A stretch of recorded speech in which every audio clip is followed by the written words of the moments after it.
안녕하세요. 저는 눈에 넣어도 아프지 않을 귀여운 두 딸을 키우며 살고 있는 40대 주부입니다. 이 채널은 아이들 학교 보내고 잠시 짬이 날 때마다 열심히 사연을 들으며 매일같이 들리고 있어요. 아이들 키우다 보면 다른 일에는 신경 쓸 틈이 잘 안 나잖아요. 그럴 때 여러분들이 보내주신 사연 듣다 보면 세상 돌아가는 일도 엿들을 수 있고 저처럼 살면서 이런저런 고충들 겪는 분들이 많으셔서 아, 나만 이렇게 사는 건 아니구나 공감도 하게 됩니다. 저 역시 결혼해서 살다 보니 차마 얼굴 아는 지인들에게는 쉽게 이야기하지 못할 사연도 제법 쌓이게 되더라고요. 아무래도 결혼이라는 게 남편 하나 믿고 잘 알지도 못하던 사람들과 가족이 되는 일이다 보니 제 예상과는 다른 일들을 종종 겪게 되는 것 같습니다. 저 같은 경우는 시어머니가 좀 별나서 이래저래 마음고생을 했죠. 세상에 돈 싫어하는 사람은 없다지만 저희 시어머니는 그게 좀 유별난 편이거든요. 보통은 욕심이 많아도 자기 자식들한테는 베푸는 것이 인지상정일 텐데 안타깝게도 시어머니에게는 자식조차도 무력해서 예외가 아니었습니다. 이를테면 같이 식사를 할 때도 보통 자기 음식을 시키고 함께 먹을 만한 요리를 시켜 가운데다 두고 먹는 경우가 많잖아요. 그럴 때도 일단 자기 앞에 있는 접시는 제쳐두고 같이 먹는 음식만 허겁지겁 급히 집어먹는 사람들 혹시 보신 적이 있으신가요? 네, 저희 시어머니가 딱 그런 사람이었습니다.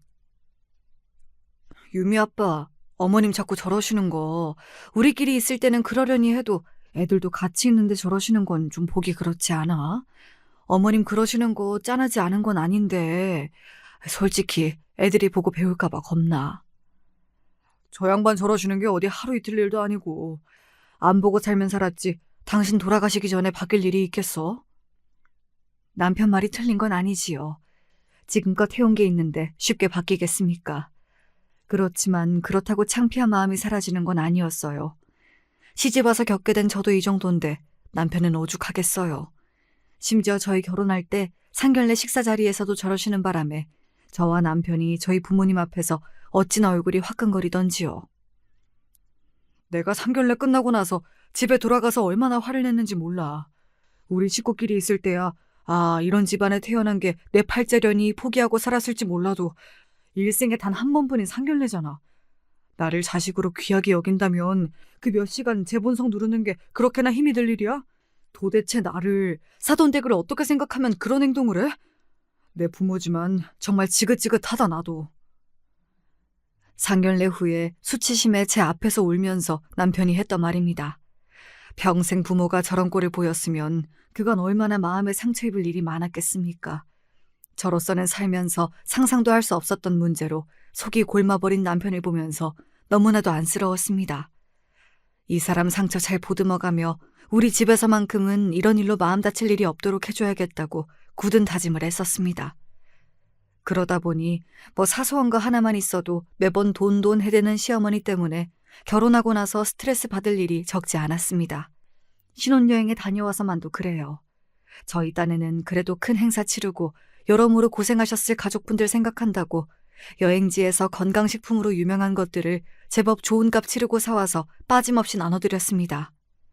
너희들 놀고 쓰는 데만도 빠듯했을 텐데 이런 걸 다 챙겨주고 고맙다 아가. 내 정말 잘 챙겨 먹으마.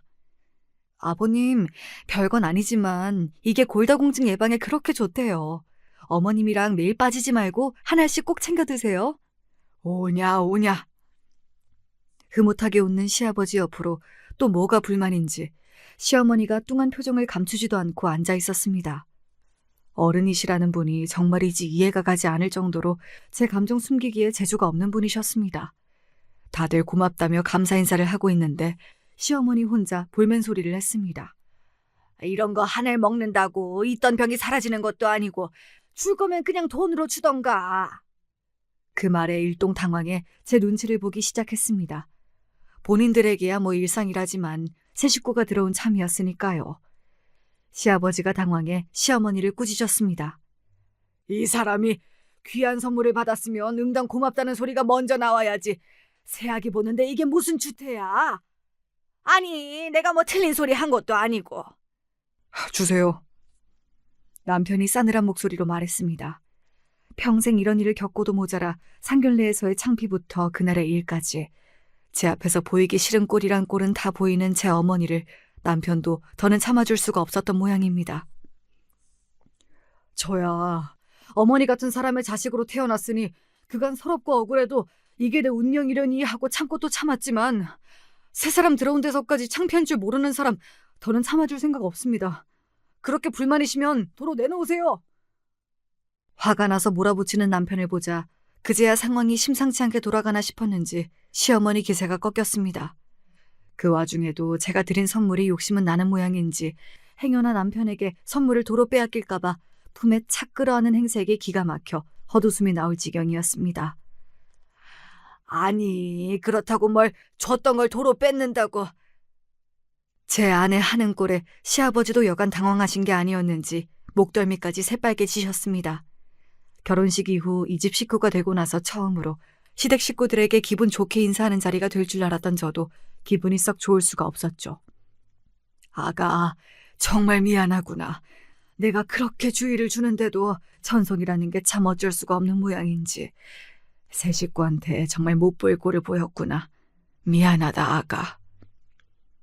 씁쓸한 기분으로 시댁을 나서는 길에 제 손을 꼭 잡고 시아버지께서 사과하셨습니다. 며느리가 되고 나서 당신 댁에 처음으로 오는 건데 이리 보내려니 얼마나 마음이 불편하셨겠어요. 저뿐만 아니라 당신 아들 보기는 또 얼마나 민망스러우셨겠습니까? 그래서 마음이 다 풀리지 않았음에도 불구하고 이리 굽히는 어른 손이 무안하실까 불어 더 아무렇지 않은 척 안심을 시켜드리고서야 저희 신혼집으로 돌아올 수 있었습니다. 내가 정말 당신 얼굴 볼 면목이 없다. 여보, 너무 그러지 마. 이제 내가 당신 식구인데 내 앞에서까지 이렇게 고개를 못 들면 어떡해. 나 모르고 시집 온 것도 아니잖아. 응? 그래도 며느리 앞에서 창피할 줄은 알 줄 알았는데 내 어머니란 사람이 내 상상을 뛰어넘는 사람일 줄은 나도 정말 몰랐어. 미리 알았더라면 당신한테까지 이런 꼴 보일 일 만들지 않았을 텐데. 그 말은 나가도 너무 나갔다, 여보. 꼭 내가 당신한테 무슨 사기 결혼이라도 당한 것 같잖아. 자꾸 그러면 나 정말 서운해? 솔직히 당황스럽지 않았다고 하면 거짓말일 겁니다. 하지만 다는 몰라도 대강의 상황은 남편에게 미리 들어 알고 있었고 무엇보다 전부 알고 있었다고 하더라도 남편을 선택한 제 마음에는 변함이 없었을 겁니다.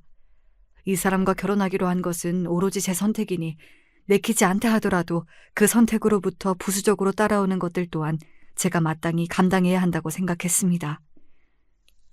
그렇다 하더라도 당신한테까지 저런 꼴 보고 살게 만들진 않을 거야. 앞으로 본가와 연락할 일이 있으면 내가 알아서 할 테니 당신 너무 신경 쓰지 마. 내가 다 알아서 할게.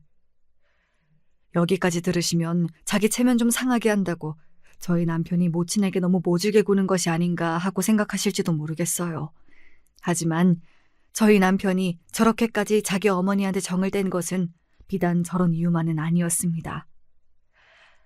이 집안 기둥은 우리 장남 너 하나뿐이다. 당연히 좋은 게 있으면 큰애한테 먼저 가고 가장 좋은 걸 누려야지. 너는 그럴 자격이 있어. 자신의 탄생부터 지금까지 항상 자기가 자기를 낳아준 어머니에게 영원히 뒷전 취급을 받았다면 어머니를 좋아하는 게 더 힘이 들지 않을까요? 시어머니의 장남 사랑은 정말 유별났습니다. 같은 아들인데 어쩜 저렇게 대하는 게 다른 건지 처음 보고는 남편이 시아버지가 밖에서 나온 아들인 것 아닌가 의심스러울 정도였어요. 타인이 보기에도 이런데 당사자의 기분은 어땠겠어요? 차라리 내가 밖에서 데려온 자식이었으면 평생 이렇게 억울하진 않았을 거야. 시어머니의 아들 차별은 작게는 반천 차별에서부터 크게는 대학 학비며 결혼 자금 문제까지 사사건건 걸리지 않는 부분이 없었습니다. 제가 작다고 표현하긴 했습니다만 먹을 걸로 사람 차별하는 게 얼마나 치사스러워요.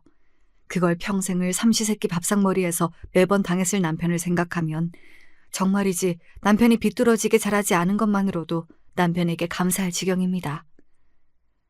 내 평생 내가 좋아하는 반찬이 밥상 위에 올라온 적이 없었어. 다 형 좋아하는 거, 형 몸에 좋은 것들 위주였지. 그나마 그것도 먹을라 치면 죄다 형 앞으로 몰아주는 바람에 내 앞에는 밥그릇만 덜렁 놓여있고 아버지까지 없었으면 이놈의 집구석 진작 뛰쳐나갔을 텐데. 시아버지께서 어떻게든 남편이 덜 상처받게 하려고 중간에서 가진애를 쓰셨지만 매일 일하러 나가는 시아버지가 집안에서 일어나는 모든 일을 통제하는 건 애초부터 불가능했겠죠. 그런 어머니의 아들로 태어난 순간부터 제 남편 가슴이 생채기로 가득해지는 건 피할 수 없는 일이었어요. 시아버지께서 유독 저희 남편에게 약한 것도 당신이 지켜주지 못한 작은 아들에 대한 미안함과 죄책감 때문이라는 걸 짐작하기 어렵지 않았습니다. 그렇다고 남편의 형님, 제게는 아주버님이 되는 인간 또한 그렇게 인격적으로 성숙한 사람이 되질 못했습니다. 평생을 그렇게 자라서 그런지 자기가 더 많이 받는 걸 아주 당연하게 생각하는 사람이었어요. 하기야 이기적으로 키웠는데 이기적으로 자라는 게 어쩌면 자연스러운 일이었을지도 모르겠습니다. 욕심 많고 양보할 줄 모르는 것은 꼭 제 어머니를 닮은 사람이었습니다. 그래도 시어머니는 유일하게 제 장남에게만큼은 음식이며 돈이며 아까운 줄 몰라 했으나 아주버님은 오로지 저만 알고 제 입만 중한 사람이었으니 시어머니가 저보다 더한 인간을 만들어낸 건지도 모르겠네요. 집안 꼴이 이런 거로 제 남편은 어릴 적부터 집에 손 벌리지 않고 모든 것을 스스로 헤쳐나가야만 했습니다. 아무리 시아버지께서 더 신경을 써주신다 하더라도 제 앞으로 뭐 하나 더 들어갈까 아까워서 난리를 치는 제 모친 꼴을 보면 더러워서 집에서 뭘 받기도 싫었다고 하더라고요. 중학교 들어가자마자 알바해서 내 용돈을 벌어서 썼어. 형한테는 학원에 새 옷에 아까운 줄도 모르고 갖다 바치면서 공부도 더 잘했던 나한테는 학원 보내줄까 소리 한 번을 안 하더라. 옷이야 당연히 형이 지저분하게 입고 버리거나 작아진 옷들만 물려주고, 오죽하면 내 친구들이 내 집안 형편이 안 좋은 줄 알고 간식도 자주 사주고 집에 데려가서 밥도 먹여주고 그랬다고. 그 친구들 아니었으면 학교 다니는 게 더 팍팍했을 거야. 아니, 무슨 전생의 원수도 아니고 똑같이 배 아파 낳아놓고는 왜 저희 남편에게만 저렇게도 모질게 군 걸까요? 딸아이 둘을 낳고도 그 둘 중 누가 더 귀하다는 생각을 해본 적이 없는 저로서는 시어머니의 심리가 도저히 이해가 되질 않았습니다. 저만 아는 이기적인 사람들도 보통 제 자식은 챙기는 게 인지상정 아니던가요? 우리 유미 짐이라고 생각하면 난 절대로 그런 생각 못 품겠던데 대체 자기 어머니는 왜 그렇게까지 모질게 군 건지 정말인지 이해가 안 가. 제 말에 남편이 콧방귀를 뀌더군요. 그나마 내가 아들로 태어나기라도 했으니까 그 정도였지. 아마 내가 딸이었더라면 학대를 하고도 남을 인간이야. 설마 그렇게까지 했을까 생각하는 게 보통일 테지만 남편의 의심은 저로서도 합리적인 데가 있었어요. 실제로 제가 연달아 딸을 둘 낳았을 때 시어머니는 딸이라는 소식에 저희 아이들 얼굴 한번 제대로 보려고 들질 않더라고요. 어떻게 된 게 아들 하나를 못 낳아? 태에 문제가 있나? 할 말 못할 말 못 가리고 그게 무슨 소리예요? 누가 반긴다고 여기까지 와서 고생한 사람 앞에서 망발을 하고 있어. 당장 나가요!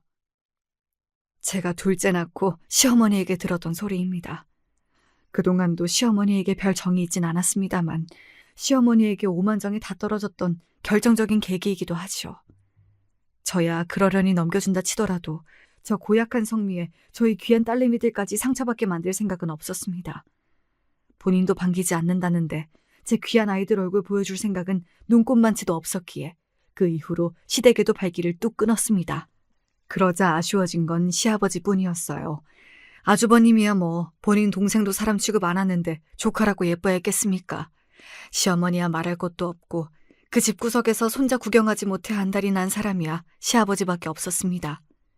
아직 결혼을 못한 아주버님 때문에 우리 딸아이들은 그 집안에서 처음으로 본 손자들이었습니다. 시아버지는 눈에 넣어도 아프지 않을 귀한 손자를 제 부인 폐악 때문에 제 집에서 볼 수 없으셨죠. 그래서 시아버지는 혼자 저희 집에 오셔서 저희 아이들을 보고 가시곤 했습니다. 시댁과는 달리 저희 친정에서는 저희 부모님은 물론 오빠 내외와 남동생 내외까지 저희 아이들이 예뻐서 어쩔 줄을 몰라 하셨기 때문에 시아버지께서 더더욱 저희 부부 보기가 민망스러우셨을 거예요. 둘째 아이가 5살 생일을 맞이했을 무렵 친정 어머니에게서 암이 발견되었습니다. 평소에 건강하셨고 꼬박꼬박 건강검진을 빼먹지 않고 열심히 받으셨기 때문에 친정엄마의 암 발병 소식은 저희 친정 식구들 모두에게 충격적이었습니다. 특히나 저희 친정 부모님들을 직접 모시고 살고 있었던 오빠의 충격이 컸습니다. 오빠는 결혼 전에도 저처럼 따로 독립해서 나가 산 경험도 없고 결혼과 동시에 올케 언니가 합가를 해서 들어왔기 때문에 평생 엄마와 떨어져 사신 적이 없었습니다. 그만큼 오빠와 엄마 사이가 각별하기도 했고 워낙 타고난 성정 자체가 다정한 오빠였기에 동네에서도 효자로 소문이 자자했어요. 지연아, 어떻게 하냐. 내가 그동안 많이 부족했나 봐. 조금만 더 일찍 발견했더라면 암까진 가지 않았을 텐데. 그게 무슨 소리야, 오빠. 오빠가 엄마한테 얼마나 지극정성인지 동네에 모르는 사람이 없는데. 오빠가 못한 거면 나나 지훈이나 아무도 못해. 오빠가 이런 생각하는 거 알면 엄마가 더 속상하실 거야. 오빠는 오빠가 할 수 있는 최선을 다했어. 그건 나도 알고 아빠도 알고 지훈이도 알고 엄마도 알아. 그러니까 절대로 그런 생각하지 마. 제가 그럴 일이 아님에도 자책하는 오빠를 보면서 속이 상했습니다. 제 마음이 이런데 오빠 속이 오죽했겠어요. 저희 엄마가 워낙 남편과 제 아이들에게도 살뜰하셨기에 남편도 걱정을 많이 했습니다. 장모님은 내 진짜 친어머니보다도 더 친어머니 같은 분이신데 그동안 내가 신경을 너무 못 썼어. 평소에 더 잘했어야 하는데. 오빠나 당신이나 내가 평소에 얼마나 잘하는지 본 게 있는데 왜들 이러나 몰라. 그러면 그냥 우리 얼굴이나 최대한 많이 보여드리자. 엄마한테도 그게 가장 힘이 되실 거야. 그래, 그러자. 그 약속이 그냥 하는 대답이 아닌 모양인지 남편은 주말마다 쉬지도 않고 아이들을 데리고 꼬박꼬박 저희 엄마를 찾아갔습니다. 당시에 회사가 많이 바빠서 야근을 밥 먹듯 하던 시기라서 주말에서야 겨우 숨 좀 돌리고 있는 걸 알고 있었기에 저는 남편이 무리를 해서라도 저와의 약속을 지키고 있다는 걸 알 수 있었습니다. 남편에게 정말 고마운 마음이 드는 동시에 제게 정을 준 사람에게 저리 약한 사람인데 그런 사람을 그리 모질게 만든 시어머니에 대한 원망스러운 마음도 함께 들었습니다. 자식들이 가진 정성을 들인 덕분인지 다행스럽게도 친정엄마의 병사는 아주 느리게 진행되고 있었습니다. 물론 암 관련해서 치료받아야 할 부분이 많았기에 오빠와 올케 언니가 고생을 많이 해야 했지만 그래도 치료가 없을 때에는 집에서 평소처럼 생활하시기에도 크게 무리가 없었어요. 그래도 집에 환자 있는 게 어떻게 쉬울까요? 오빠와 올케 언니에게는 늘 고마운 마음뿐이었습니다. 언니, 정말 고마워요. 오빠한테도 고마운 마음을 금할 길이 없겠지만 언니 입장에서는 이게 정말 쉬운 일이 아니잖아요. 저도 며느리라서 잘 알아요. 언니 없었으면 엄마가 집에서 지내시는 게 어디 가당키나 하겠어요. 고모, 그렇게 말하지 않아도 돼요. 나 어릴 때 부모님 일찍 여의고 살면서 정말 서러울 일 많았는데 여기 시집 오고 나서 어머님이랑 지내면서 내가 얼마나 마음의 위안을 많이 받았는지 몰라요. 받은 걸로 치면 제가 어머님한테 한 것보다 어머님이 저한테 해주신 게 훨씬 많아요. 지금은 그렇게 받은 것 중에 겨우 일부 돌려드리는 것뿐이니까 저한테는 이 시간도 소중해요. 어머님이 아프신 게 속상할 뿐이지. 지금 어머님 모시는 건 제게는 은혜 갚을 일이 생긴 거나 마찬가지예요. 정말 제 올케 언니지만 어떻게 이렇게 심성 고운 사람이 우리 집에 들어온 건지 저희 오빠와 참으로 잘 어울리는 한상이라는 생각이 들었습니다. TV에서나 들을 법한 흐뭇한 고부지간이 바로 제 친정엄마와 올케 언니였어요. 올케 언니에게 한없이 고마운 마음이면서도 저는 평생 저런 고부지간을 겪을 일이 없을 거라고 생각하니 그것도 좀 씁쓸하더군요. 그렇게 저희 친정엄마는 암 진단 이후 무려 5년을 더 지내시다가 저희 곁을 떠나시게 되었습니다. 정말로 마음이 많이 아팠지만 5년이라는 시간 동안 저희 가족은 엄마와 길고 긴 작별 인사를 충분히 나눴기에 슬픔 속에서도 엄마의 부재를 받아들일 수 있었어요. 무엇보다 항상 엄마 곁에 함께 계셨던 아버지와 오빠 내외의 슬픔이 너무 컸기 때문에 저희라도 얼른 정신을 차려 그간 엄마와 함께 고생했던 아버지와 오빠 내외가 마음을 추스릴 수 있도록 도와야 했습니다. 지연아, 그동안 엄마가 떠나시리라는 생각을 안 해본 것도 아니었는데 막상 닥치니까 받아들이기가 너무 힘이 든다. 자꾸 못해드린 것만 생각나고 계실 때 조금이라도 더 잘해드릴 걸 후회될 일만 자꾸 떠올라. 오빠, 세상에 오빠 같은 아들은 없어. 그건 나보다 엄마가 더 잘 알고 계시고, 오빠 없을 때 엄마가 나한테 얼마나 오빠 사랑을 한 줄 알아? 가끔은 오빠가 당신 자식이 아니라 아버지 같다고까지 하셨어. 오빠, 정말 고생했어. 나도 지훈이도 평생 오빠한테 감사한 마음 가지고 살 거야. 단순히 오빠를 위로하기 위한 말이 아니라 정말 마음 깊이 우러난 진심이었습니다. 엄마의 말년이 그리 편안할 수 있었던 건 오빠와 올케 언니가 없었더라면 불가능했을 일이었으니까요. 그렇게 서로를 다독이며 저희 친정 가족들은 엄마를 보내드릴 마지막 준비를 했습니다. 저희 친정엄마도 친정아버지도 인품이 좋은 분이셔서 엄마의 장례식장에는 조문객이 끊이지 않았습니다. 비록 장례식이긴 했지만 저희 어머니께서 오래 앓으시고 가실 때 비교적 편안하게 가셨다는 걸 다들 알고 계셨기에 장례식장 분위기는 차분했지만 지나치게 침통하진 않았습니다. 안사돈이 돌아가셨으니 당연히 저희 시부모님과 아주버님도 조문으로 오셨습니다. 그간 시아버지는 저희 아이들 본다고 종종 저희 집에 찾아오셨지만 시어머니와 아주버님 얼굴을 직접 보는 건 오랜만의 일이었습니다. 아가, 고생이 많았다. 사부인 좋은 곳 가셨을 게다.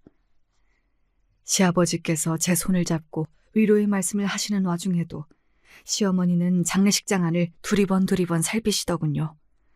오랜만에 보는 아들 내외는 안중에도 없으신 것 같았습니다.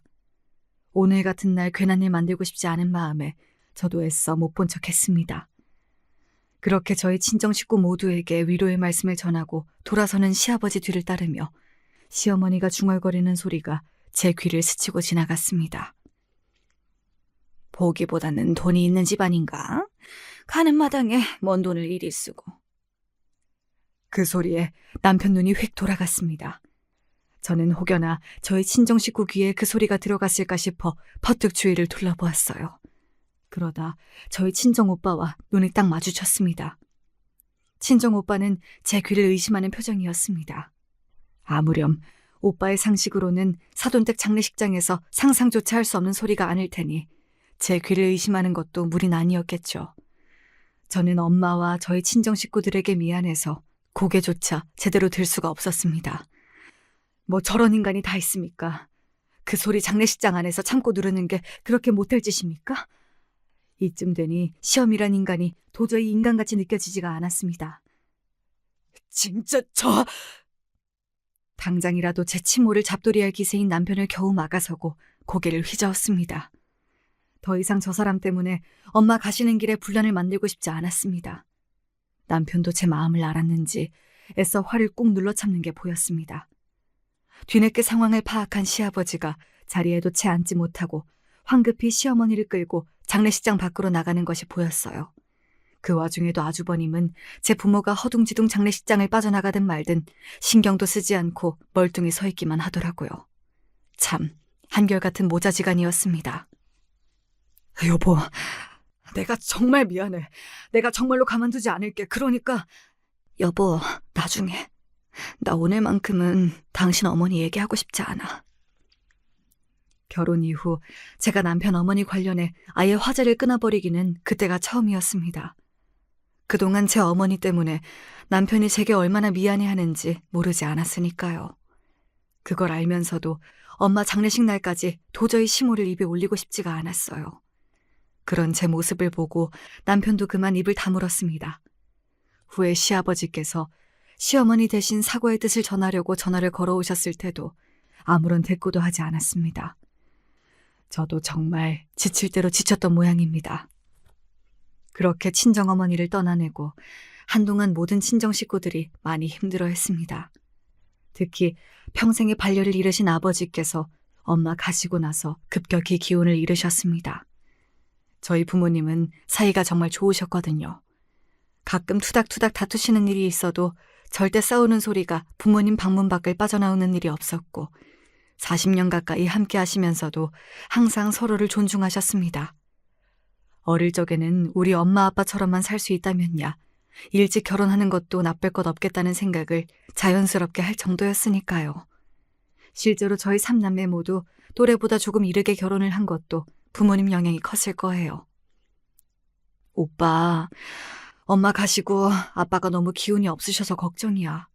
요새도 방문 밖으로 잘 안 나오셔?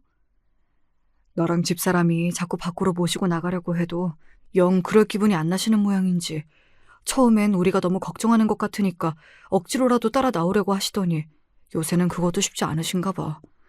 어머니 가신 지 얼마 되지도 않았는데 저러다 아버지까지 축나시는 건 아닐까 걱정이다. 부부간의 사이가 좋을수록 사별후 남은 한쪽이 금방 배우자 뒤를 따라간다는 소리가 있잖아요. 저희 삼남매 모두 직접 입에 올리지 않았지만 워낙 부모님 사이가 좋았던 걸 누구보다 잘 알고 있으니 걱정을 안 하려야 안 할 수가 없었습니다. 일부러 공기 좋은 곳에 아버지를 모시고 소풍도 나가고 기력 회복에 좋다는 음식들도 부지런히 구해다가 드렸습니다. 이런 자식들의 노력에 아버지는 고맙다고 웃으시면서도 좀처럼 기력을 회복하시진 못했어요. 그즈음 그간 연락도 잘 주고받지 않았던 시어머니에게 뜬금없이 연락이 왔습니다. 저는 처음엔 저희 어머니 장례식장에서 했던 망발을 사과하려고 그러나 싶었습니다. 하지만 제 시모라는 사람은 제가 상상했던 것보다도 더 대단하신 양반이시더군요. 예, 너 주변에 우리 첫째 소개시켜줄 만한 참한 아가씨들 좀 없냐? 저는 정말 제가 잘못 들은 줄 알았습니다. 저희 엄마 장례식이 끝나고 처음으로 시어머니에게 받은 연락이었어요. 당연히 상 잘 치렀느냐고 묻는 게 먼저 아닙니까? 거기다가 아주버님 색시간 부탁이란요. 같이 살겠다는 여자가 있다고 해도 제가 뜯어말릴 판에 이게 웬 정신 나간 소리랍니까? 어머니, 지금 저한테 그 부탁하시려고 전화하셨어요?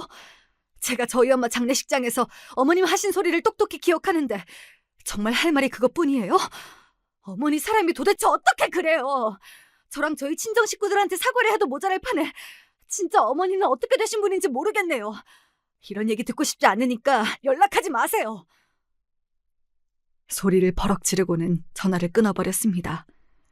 그러고도 치밀어 오른 부하를 어찌할 줄을 모르겠어서 한참을 열을 올려야 했어요. 그동안은 그래도 가깝게 지낼 순 없다 하더라도 어떻게든 시어머니를 이해하려고 노력해왔습니다. 하지만 이번엔 정말 선을 넘어도 단단히 넘었죠. 이건 사람으로서의 도리가 아니잖아요. 저는 시어머니에게 그나마 예의상 드물게 하던 연락마저 완전히 끊고 아예 시어머니에게 관심을 두지 않기로 결심했습니다. 그 시점에 아주버님 나이가 이미 40을 훌쩍 넘겨 50을 바라보던 시점이었습니다. 남편과 아주버님 나이 차가 7살이고 남편이 저보다 5살이 많으니 결혼을 하지 않은 제 또래 지인이라고 해도 아주버님과는 띠동갑도 너끈하게 차이가 났습니다. 도대체 누구 욕을 먹이자고 제 모자란 아들놈을 제 지인에게 찍어 붙인단 말입니까? 염치 없는 아주버님과 시어머님 성정에 아주버님 또래의 여자에게는 눈도 돌리지 않을 게 뻔했습니다. 그러니 어떻게든 어린 여자를 갖다 붙이려고 들었겠죠. 아주버님 조건이라도 괜찮았으면 어처구니가 없어도 그들 심정이 개미 눈물만큼은 이해가 되었을지도 모르겠습니다. 하지만 아주버님은 남편과의 결혼으로 엮이지 않았더라면 평생 상종도 하기 싫은 부류의 인간이었습니다. 제 어머니의 편애를 받으며 자란 결과로 엉망진창이 되어버린 성품을 빼고 이야기한다고 해도 그랬어요. 그렇게 제 어머니가 제게만 교육비를 왕창 써가며 뒷바라지를 해주었음에도 불구하고 아주버님은 한마디로 꼴통이었어요. 공부머리라고는 일절없는 사람이었습니다. 대학은 고사하고 고등학교도 겨우겨우 마친 판국이었어요. 그러니 어디 직장이라고 옳은 곳에 들어갈 수 있었겠습니까? 아주버님은 그 나이를 먹도록 잠깐씩 시부모님의 지인의 회사에서 짧게 몇 달씩 일한 것을 제외하면 제대로 제 밥벌이를 해본 적이 없는 사람이었습니다. 하기야 굳이 제가 고생해서 돈 벌어오지 않아도 제 장남이 세상에서 제일 귀한 사람인 줄 아는 어머니 지갑이 끊이지 않고 열렸을 테니 딱히 돈을 벌어야 한다는 생각도 안 들었을 수도 있죠. 그거야 다 시어머니 업보 아니겠습니까? 하지만 제가 그 업보를 같이 지어주어야 할 이유는 단 한 가지도 없으니까요. 결혼을 한다고 해도 말려야 할 판에 제 밥벌이도 못하는 주제에 무슨 수로 한 가정이 가정이 되겠다고 결혼을 시키겠다는 거야? 둘 다 아직 주제 파악을 못해도 한참을 못했으니 저 연병을 떠는 거지. 결혼을 하든지 말든지 우리 알 바 아니니까 당신은 하던 대로 연락 받아주지 마. 남편의 반응도 냉랭하기 짝이 없었습니다. 경제력을 고려해도 부모와 조모될 이의 인성을 고려해도 결혼해서 살아선 안 되는 사람이었으니 당연한 반응이었겠죠. 부디 어느 눈먼 처자가 지뢰를 밟는 일이 없길 바라며 저도 남편도 그 문제에서 신경을 끄기로 했습니다. 굳이 도움될 것 하나 없는 시댁 때문에 스트레스 받지 않더라도 당시 마음 쓰이는 일들이 천지인 상황이었습니다. 친정아버지 건강이 좀처럼 회복될 기미를 보이지 않았거든요. 내가 아무래도 오래 버티지는 못할 성 싶구나. 내가 아직 기력이 남아있을 때 미리 내 주변 정리를 좀 해두고 싶구나. 아버지, 그게 무슨 말씀이세요? 아빠, 약한 말씀 하시지 마세요. 저희 정말 속상해요. 사람 인명이라는 게 어디 내 혼자 힘으로 어쩔 수 있는 게 아니지 않겠니? 그래도 너희들 모두 좋은 짝 만나 시집장가 다 보냈고 고맙게도 손주들도 모두 보았으니 이만하면 살 만큼 살았지. 그 사람도 미리 가서 기다리고 있을 테니 나도 정말 괜찮다. 나 사후에 처리하면 너희들이 고생스러울 일들이 있어서 내 의지대로 먼저 깔끔하게 정리를 하자는 것뿐이니 너무 심각하게들 생각하지 말거라. 그 말씀을 하시는 아버지 얼굴이 너무 담담해서 더 마음이 아팠어요. 저희 삼남매 모두 걱정하던 일이 현실로 다가오고 있었습니다. 제 얼굴에 나날이 수심이 깊어지자 남편도 걱정이 많았습니다. 제 기운을 차리게 해보겠다고 남편이 애써 평소 제가 좋아하던 음식을 잔뜩 만들어 내밀어도 영 넘어가질 않더군요. 장모님 가신 지 얼마 되지도 않았는데 장인어른까지 영 기운을 못 차리시니 당신 마음이 오죽하겠어. 그래도 이럴수록 당신이 더 기운을 내야지. 그래야 한다는 걸 머리로는 아는데 입맛이 없네. 그래서 아버지도 엄마 가시고 그렇게나 못 잡수신 걸까? 여보, 장인어른께서 유산 정리하시겠다는 말씀을 꺼내셔서 말인데 혹여나 당신한테 뭔가를 물려주시더라도 우리 집 쪽에는 알리지 않는 게 좋겠어. 요샌 아버님 말고는 아예 연락도 안 하는데 불어 그럴 일이 뭐가 있겠어. 당신이 뭘 걱정해서 하는 말인지 알아. 내가 먼저 알릴 일은 없으니까 미리 너무 걱정할 것 없어. 제게 이런 말을 하는 남편이 면목 없어 하는 것도 한두 번이 아니었죠. 저나 저희 아이들에게나 친정 식구들에게나 참 잘하는 남편인데 어머니 하나 잘못 만났다는 이유만으로 늘 제 앞에서 죄인이 되고 마는 남편이 안쓰러웠습니다. 애초에 말할 생각도 없었지만 그런 남편의 짐 하나 더 쌓는 일이 되지 않도록 입단 속에 더욱 신경을 쓰자고 마음먹었죠. 그러다 저희 아이들을 보러 오랜만에 저희 집에 오신 시아버지로부터 뜻밖의 소식을 전해 듣게 되었습니다. 아무래도 그네가 조만간 결혼을 하게 될 것 같다. 저도 남편도 어안이 벙벙했습니다. 저더러 차만 아가씨 소개해달라고 말도 안 되는 소리를 했던 게 2달이 채 안 되었으니까요. 지금도 늦었는데 50을 넘길 수는 없다며 길길이 날뛰더니 얼마 전에 국제결혼 성사시켜주는 회사에 다녀온 모양이야.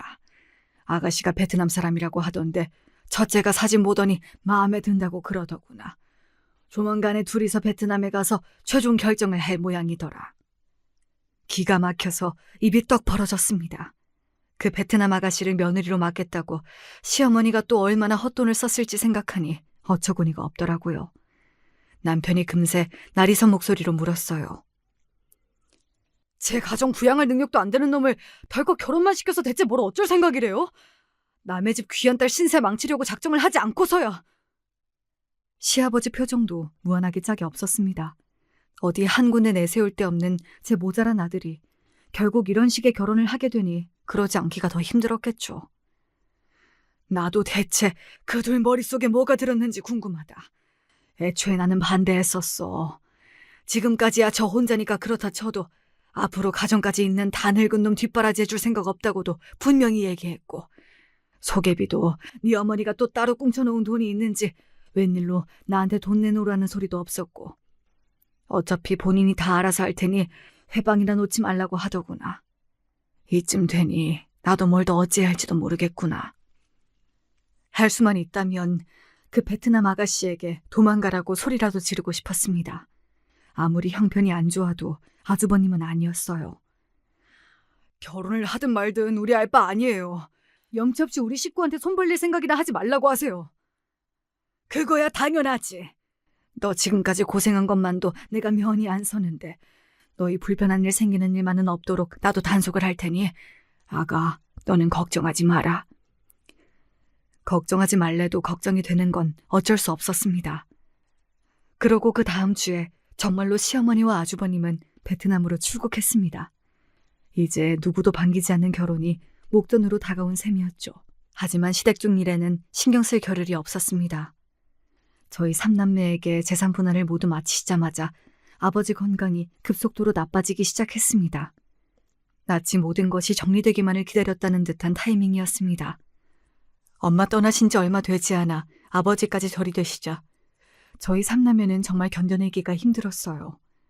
부디 아버지만이라도 이 고비를 넘겨주시길 바라고 또 바랐으나 결국 아버지는 평소 앓던 지병에 여러 합병증이 겹쳐 운명을 달리하고 마셨습니다.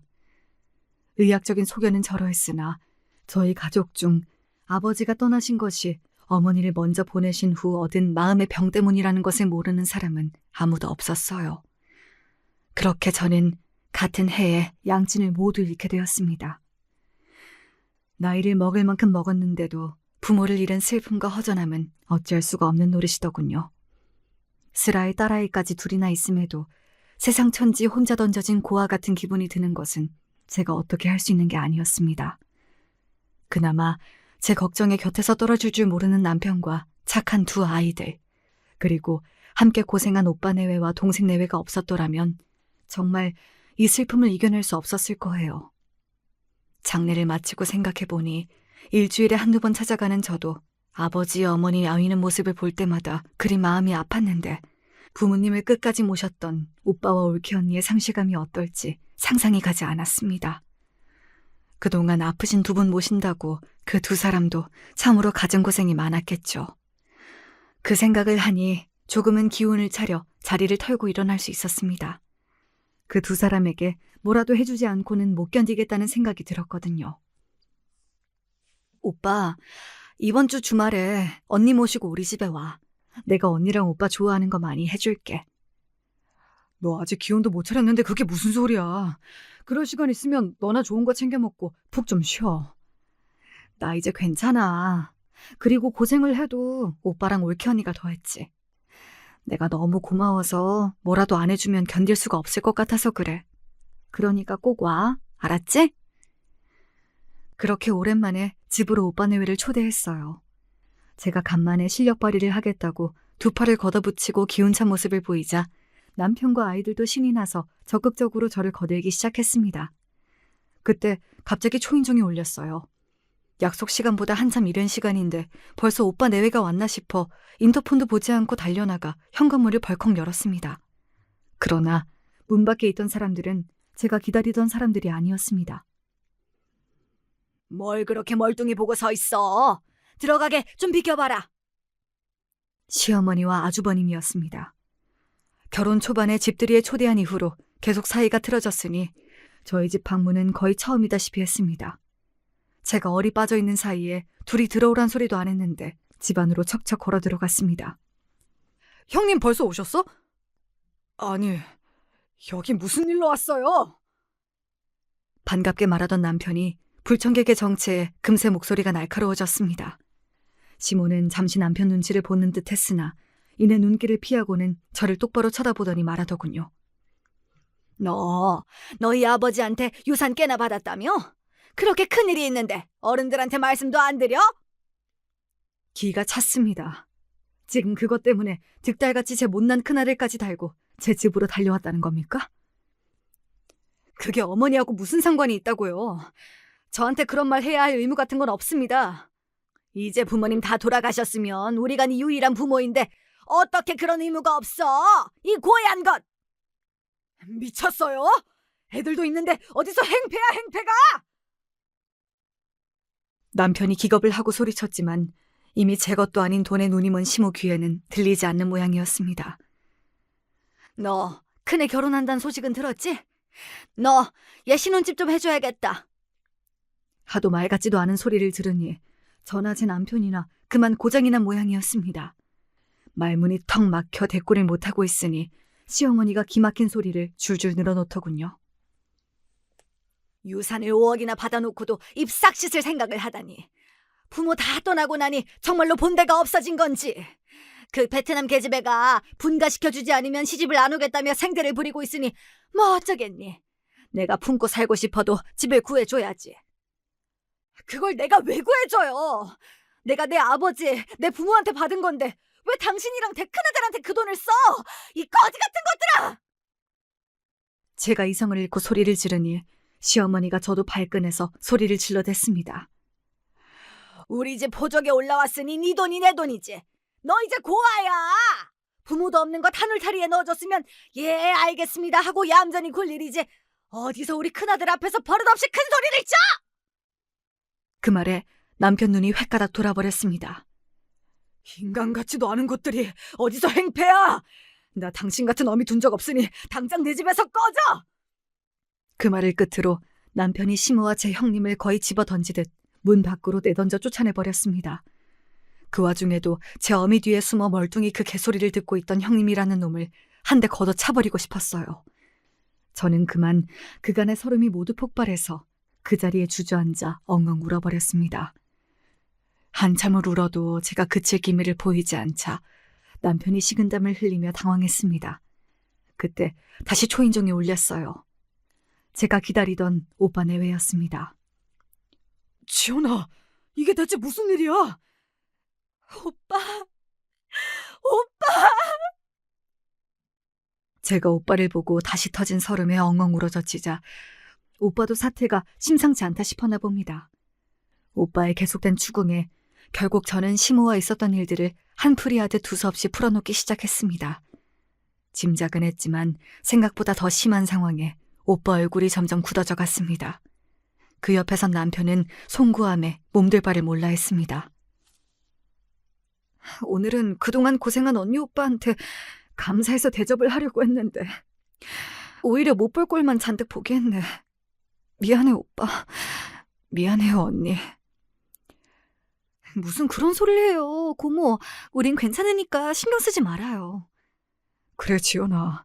나머진 오빠가 다 알아서 할 테니 걱정하지 마. 넌 하나도 걱정할 거 없어. 정신없는 와중에도 대체 오빠가 뭘 알아서 한다는 건지 알 수가 없었습니다만 이내 잊어버리고 지나가고 말았어요. 대망의 그날이 다가오기 전까진 말이죠. 그날로부터 일주일쯤 지났을까 시아버지에게 전화가 왔습니다.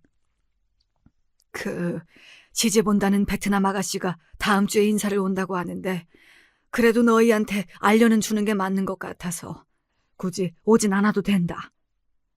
저나 남편이나 그 두 종자와는 상종도 하기 싫었으니 갈 생각이 없었습니다.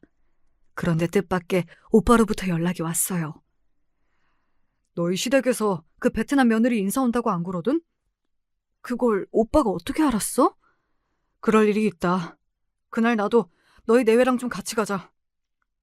경우 바른 오빠가 할 만한 말은 아니었으나 그렇기에 더욱 거절을 할 수가 없었습니다. 절대 이유 없이 저럴 사람이 아니었으니까요. 그렇게 저희 부부는 오빠까지 대동하고 예정이 없던 시댁 방문을 하게 되었습니다. 저희 셋이 같이 들어오자 시무와 아주버님도 당황한 것 같았죠. 저분이 결혼하실 분인가 봐요. 곧 사돈이 될지도 모르겠네요. 정말로 결혼을 하신다면 말이죠. 네? 아가씨가 생각보다 우리말을 잘 알아듣는 모양이었습니다. 정작 저는 제 오빠가 무슨 말을 하는지 알아들을 수가 없었지만요. 그런 저희 앞에 오빠가 서류 하나를 탁 내던졌습니다. 그건 무려 아주버님의 병원 진료 기록과 웬 사진들이었어요. 그간 어머님 등골 꽤나 뽑아드신 걸로 아는데 그걸 다 여자 사는 데 쓰신 모양입니다. 아주 안 걸린 성병이 없으시네요. 그 말에 퍼뜩 서류를 확인해보니 세상에 제 입으로 담기에도 더러운 온갖 성병에 대한 진료 기록이었습니다. 대중들이 흔히 아는 일방적인 성병에서부터 시작해서 전염성이 매우 강하고 질이 나쁜 성병들도 제법 포함되어 있었습니다. 서류를 만지는 것만으로도 더러운 게 없는 기분이라 서류를 패대기 치니 그제야 그 옆에 사진들이 눈에 들어오더군요. 업소를 들락거리는 아주버님이 찍힌 사진이었습니다. 제 옆에서 그 사진들을 보는 베트남 아가씨 입이 기함에서 떡 벌어졌어요. 당신 대체 이게 무슨 짓이야? 우리 애한테 사람이라도 붙인 거야? 내가 이걸 가만히 넘어갈 줄 알아? 사람을 붙인 건 되게 먼저 아닙니까?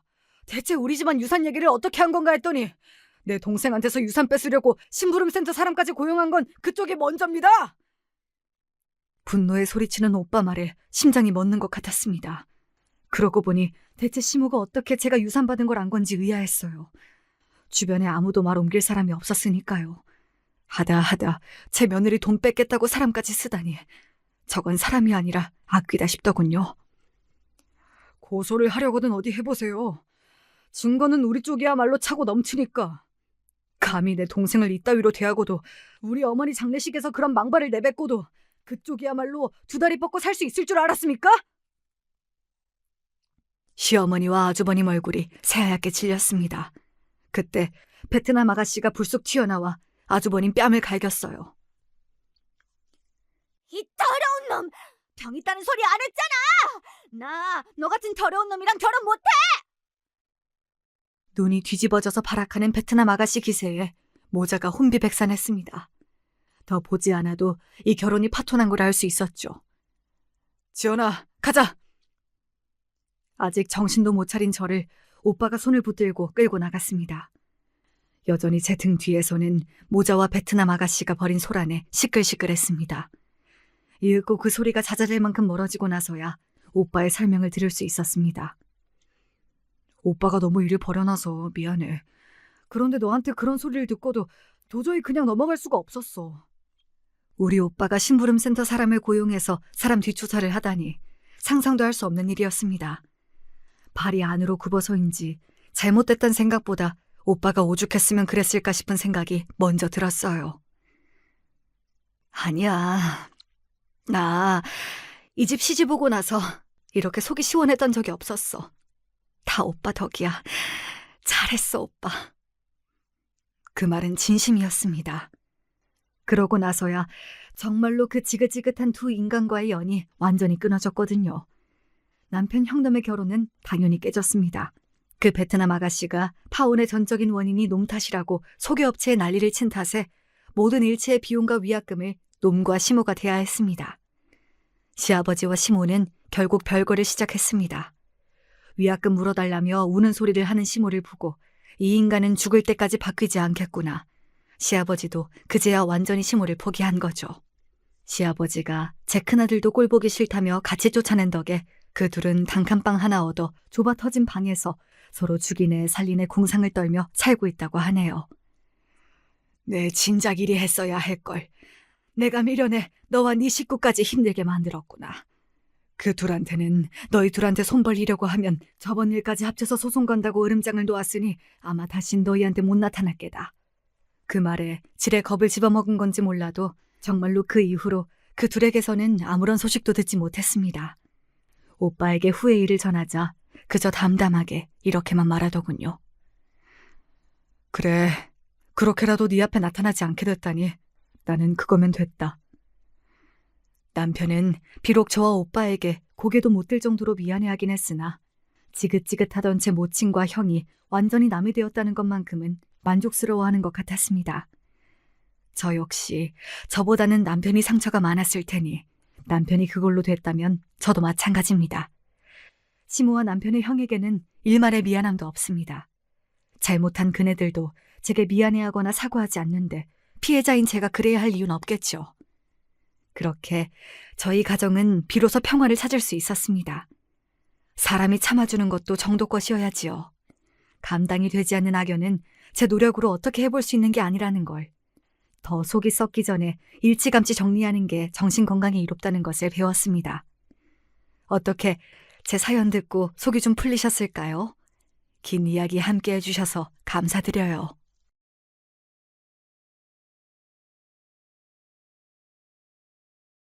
여러분 안녕하세요. 사연을 적어 내려가는 오늘은 날씨가 무척 더운데요. 제 남편을 꼭 이런 더운 여름날에 만났었죠. 손이 따스한 사람이었고 그 손만큼 마음도 따스한 사람이라서 전 금세 반하게 됐답니다. 의지를 많이 했어요. 그래서 평생을 함께하고 싶다는 확신이 들었고 자연스레 결혼이란 과정으로 옮겨갔죠. 자, 여기서부터 어처구니 없음의 향연이 시작됩니다. 잘 사귀고 결혼 과정으로 잘 갔다고 하더니 갑자기 웬 반전이냐고요? 네, 저도 당시에 그랬어요. 뭐? 오빠, 그게 무슨 소리야. 조카를 앞으로 우리가 키우면 안 되겠냐니. 나 지금 멀쩡히 두 귀로 듣고도 무슨 소린지 정확하게 인지가 안 되네. 말 그대로 조카잖아. 오빠 누나의 자식. 그 애를 우리가 왜? 자기 엄마하고 잘 살고 있는 아이 아니야? 나 여태까지 그렇게 알고 있었는데. 너한테 그만 차마 말을 못했는데 내 조카 서영이 말이야. 자기 엄마하고 안 살아. 우리 누나가 새로 사귀게 된 남자친구하고 동거한 지 꽤 됐거든. 그러면서 아이를 두고 갔어. 뭐라고? 성격 차이로 이혼하신 뒤로 줄곧 혼자 지내시는 거 아니었어? 남자친구? 동거? 아니, 여기까진 그렇다 쳐. 충분히 그러실 수 있지. 이혼하고 새로 남자친구가 생겼으면 아이는 친정에 맡겨둘 수 있지. 절대 이상한 일이라고 생각 안 해. 근데 이제 와서 왜 갑자기 조카를 우리가 키우면 안 되겠냐는 얘기가 나오는 거야? 난데없이? 그게 내가 너하고 결혼하겠다고 하니까 누나가 펄쩍 뛰면서 사실은 자기도 결혼 생각이 있었다 그러더라. 적어도 우리보다 빨리 결혼식을 올릴 건데 아이가 있으면 재혼이 쉽지 않으니까 아이를 앞으로 계속 자기가 못 키울 것 같다고 이번에 못을 박았어. 심지어 우리보다 먼저 결혼 계획이 있으셨다고? 오빠, 그렇다 쳐도 어머니께서 계속 아이를 맡아오신 거 아니야? 이제는 아이를 못 맡게 되신 사정이라도 있는 거야? 내가 그냥 솔직히 털어놓을게. 우리 엄만 아이 보는 걸 싫어하셔. 항상 짐이라고 생각하셨고, 대체 누나가 아이를 언제 데려가려나 오매불만 그것만 기다리셨어. 근데 누나가 재혼의 걸림돌이라면서 아이를 영영 안 데려가겠다니까 엄마가 눈이 뒤집어지신 거야. 저는 제가 도대체 무슨 얘기를 듣고 있는 건가 혼란스럽기만 했습니다. 정리를 하자면 남편에겐 누나가 하나 있습니다. 시누이라고 하기도 싫지만 아무튼 저의 시누이 되는 인간이죠. 시누이는 남편하고 4살 차이가 나고 일찍 결혼을 했었다가 성격 차이인지 나발인지 하는 이유로 이혼을 했어요. 이혼 당시에 5살이었던 딸 하나가 있었고요. 이혼하고 나서 혼자 아이를 키우며 그렇게 지내는 것으로만 알았습니다. 남편에겐 부친이 안 계셨어요. 왜냐하면 시부모님께서 이혼을 하셨거든요. 사유는 들은 바 없었고 남편이 중학교 다니고 있을 때 두 분이 이혼을 하셨다고만 알고 있었네요. 그러니까 한마디로 홀시어머니셨죠. 여기까지가 제가 연애하면서 알고 있던 시댁의 정보였습니다. 참고로 남편은 적당히 괜찮은 대학을 나와서 적당히 괜찮은 직장을 다니고 있었어요. 고액 연봉자는 아니었어도 전망이 밝은 직종이었으며 무엇보다 안정적인 일자리라고 할 수 있었답니다. 남편 자체만 보면 훌륭한 신랑감이었고 제가 이 남자를 무척 사랑했기에 무조건 결혼으로 직진을 할 생각밖엔 없었는데 갑자기 이렇게 시댁의 비화가 밝혀지다니요. 황당했죠. 알고 보니까 시누이는 자기 애를 내팽개친 지 오래였고 새롭게 남자를 만나서 동거 생활을 즐기고 있었어요. 최종적으로 재혼이 목표였고요. 하나뿐인 손주를 떠맡게 되신 시어머니께선 그게 몹시도 못마땅하셨다고 합니다. 아이고야, 내 팔자야. 내가 어째서 애를 봐야 돼? 육아는 30년도 더 전에 다 끝낸 줄 알았는데 이제 와서 혀 짧은 소리나 들어야 된다고? 연병알, 나는 왜 이렇게 박복한지 몰라. 옛날에 친정아버지가 나한테 이번엔 아들인 줄 알았는데 또 딸이냐. 날 화나게 했으니 넌 평생 박복할 팔자다. 이렇게 저줄 내린 것이 아주 대단하게 효과가 있었던 게 분명해. 되바라진 딸년 잘못 둬서 눈에 넣으면 아프기만 할 손녀를 내가 맡아 키워야 된다니 암만 생각해도 열불 터져서 뒤지겠네. 그런데 그런 불만을 아이가 있는 앞에서 항상 하셨던 거예요. 그걸 알고 남편이 깜짝 놀랐던 거죠. 어려도 알 건 다 안다고 어린아이 앞에서 그러시는 거 아니라고 남편이 사정사정을 했는데도 시어머니께선 시큰둥해 하셨다고 합니다. 자기 아이가 그런 취급을 당하는 걸 알고서 시누이는 어떻게 나왔냐고요? 아무 반응도 안 했다고 하네요. 남편이 시누이한테 몇 번이고 아이한테 신경 좀 써라 이렇게 조언이며 간청이며 다 해봤지만 씨알도 안 먹혔다고 합니다. 아, 그래서 나보고 대체 어쩌라고. 애는 알아서 잘 크고 있는데. 하여간 너만 유난이야, 너만. 오히려 남편만 그 사이에서 유난 떠는 사람으로 되었다고 하더군요. 존재만 알고 있었지 어떤 인물들인지 그간 알지 못했던 전 커다란 충격을 받았습니다. 이제 막 초등학교 들어간 어린아이를 귀찮아하며 서로에게 떠넘기고 싶어 안달이 난 시어머니와 시누이라뇨. 와, 진짜 농담 하나도 안 하고 이야기를 듣는 동안 모골이 송열해졌습니다. 남편에겐 미안하지만 머릿속으론 큰일 났구나라는 생각밖에 안 들었어요. 제가 괜히 남편의 따스함에 푹 빠졌다고 하는 게 아니었거든요. 남편은 잔정이 많고 대체로 온순한 편이고 사고방식이 언제나 좋은 게 좋은 거다라는 식이었습니다. 신랑감이라고 생각했을 땐 이런 점이 무척 좋았으나 현실적으로 집안의 이런 복잡한 문제에서 절대 발을 못 뺄 성정이기도 했기 때문에 벌써부터 전 골치가 아팠던 거예요. 이 남잔 절대로 자기 조카를 모른 척할 위인이 못 돼. 게다가 이런 얘기를 들으면서 내가 머릿속에 든 생각인데 그분들이 누울 자를 보고 다리 뻗고 있다는 게 분명해. 집안에 이런 착하다 못해서 호구 같은 존재가 있는데 못하러 본인들이 사서 고생을 하겠어. 저는 제 짐작이 맞다고 여겼어요. 여러분이 저였다면 남편과 결혼을 하셨을 것 같나요?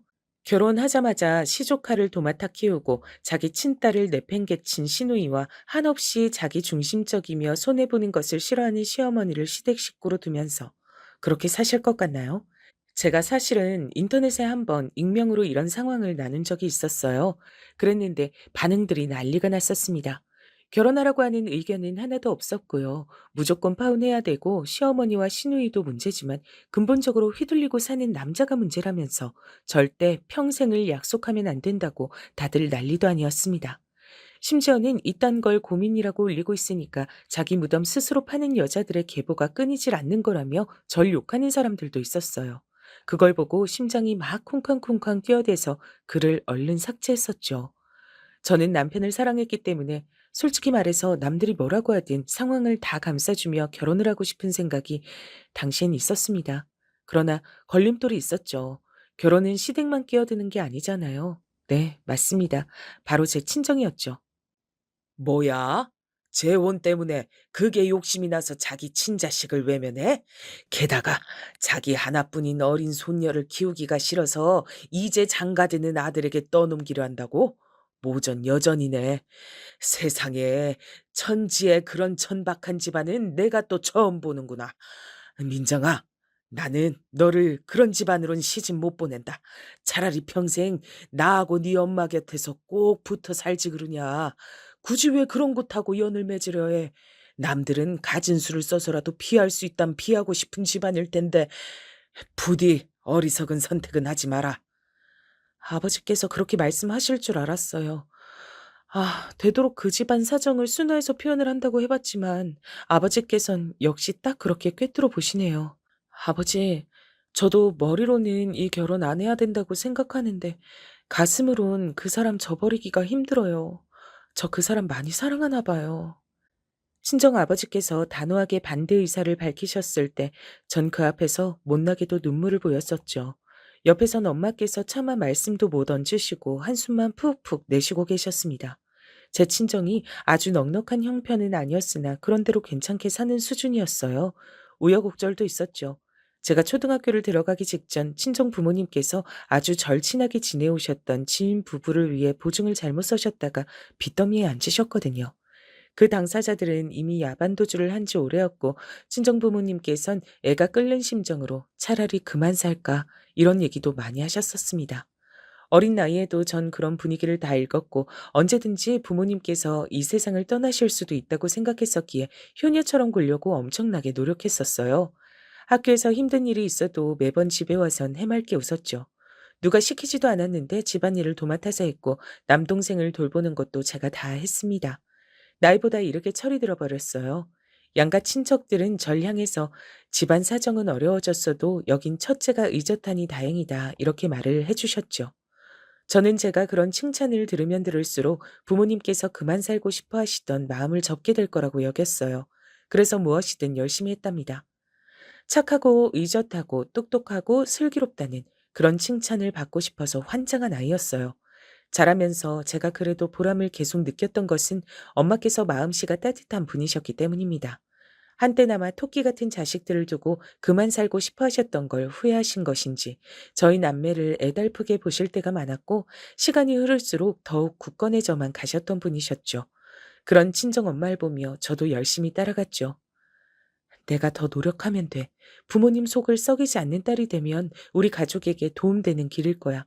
뭐든 깨부리지 말고 열심히 하자. 징징거리면 안 돼. 부모님께선 첫째인 제가 남동생보다 더 마음고생하며 사는 것 같다고 미안해하셨지만 전 그렇게 여기지 않았습니다. 제가 마땅히 해야 할 일이라고 생각하며 집안일을 언제나 도맡아 했어요. 돈을 버시느라 바쁘고 힘드신 부모님보다 제가 더 피곤하다는 건 말이 안 됐으니까요. 부끄럽게도 전 공부와 큰 인연이 없었습니다. 대신 남동생이 공부머리가 괜찮은 편이었어요. 그걸 제가 중학교 3학년을 지나던 때에 알아차렸고, 그때 마침 저희 친정집이 서서히 가세라는 것이 좋아지고 있을 무렵이었어요. 부모님께 진지하게 말씀을 드려서 저는 학원 한 개를 안 다녔으나 남동생만은 학업적으로 부족함 없이 모든 지원을 받을 수 있도록 했습니다. 부모님도 남동생도 저에게 미안함을 가지고 있었으나 그럴 필요가 없었던 것 같아요. 결과적으로 그게 맞는 선택이었거든요. 자랑스럽게도 제 남동생은 명문대로 꼽히는 곳에 들어갔답니다. 일이 풀리려면 어떻게든 다 풀리게 되어 있었던 건지 저는 직장운이 좋은 편이었죠. 부모님께선 옛날 한때는 정말 눈앞이 깜깜해서 앞으로 어찌 사나 싶었건만 열심히 버티고 살다 보니 이런 날도 왔다며 무척이나 기뻐하셨습니다. 너무 스트레스를 크게 받고 사셨던 것, 그리고 무리해서 돈을 버시려다 보니 건강관리에 미흡하셨던 것, 이런 것 때문에 아버지께선 병원 신세를 몇 번 지셨어요.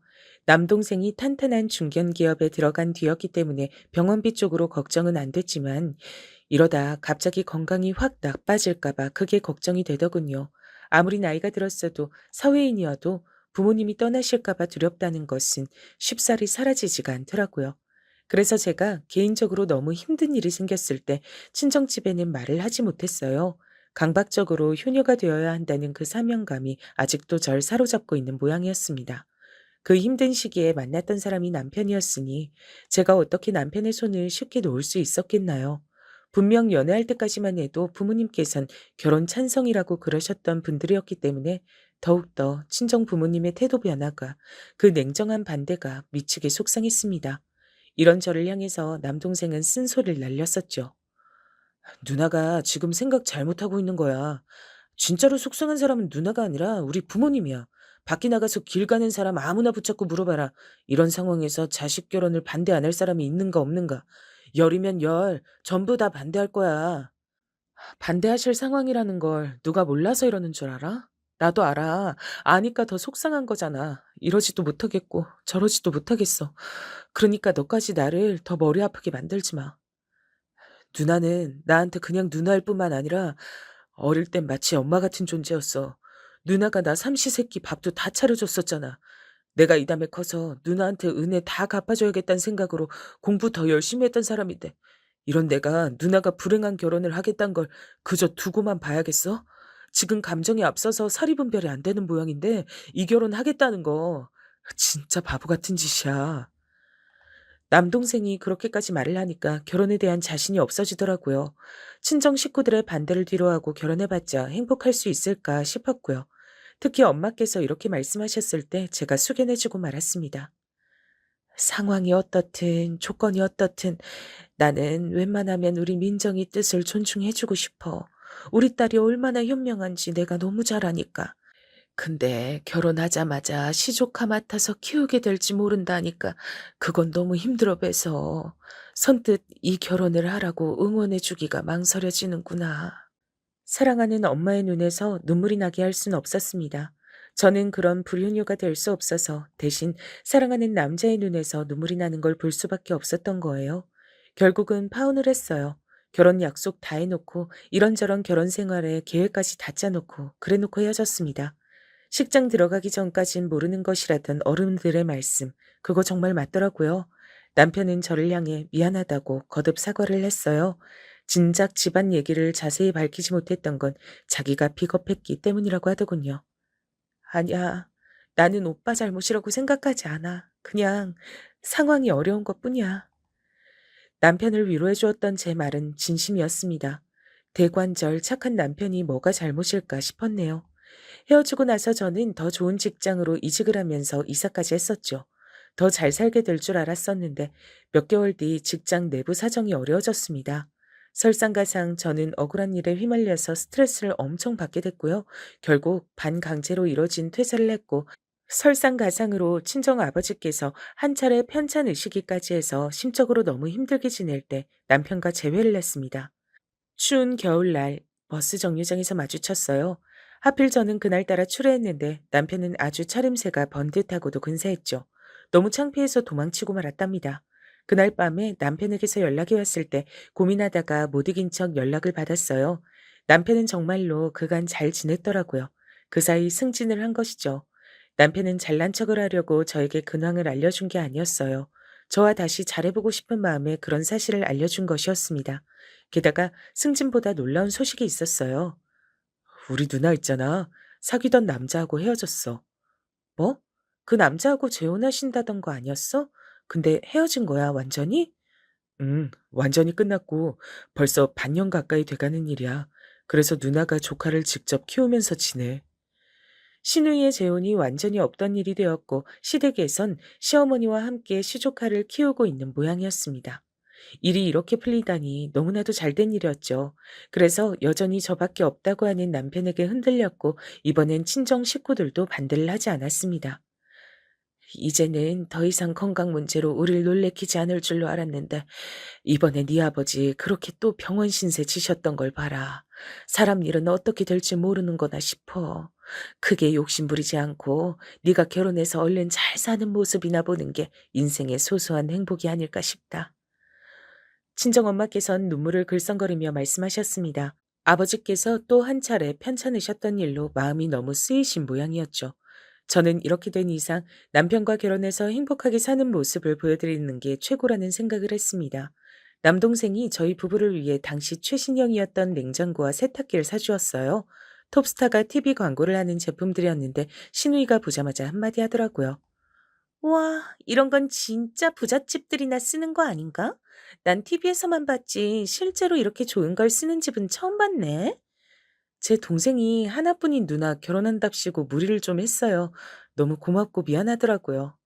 에이, 굳이 그렇게 애쓰는 말 할 필요 없어. 어차피 올케 내가 우리 집보다 사는 형평 넉넉한 거 다 아는 사실이고, 거기 동생이 내 동생을 마음에 안 들어 해서 일전에 개거품 물고 결혼 반대했었단 사실도 다 아는 건데 뭘 그러시나, 새삼.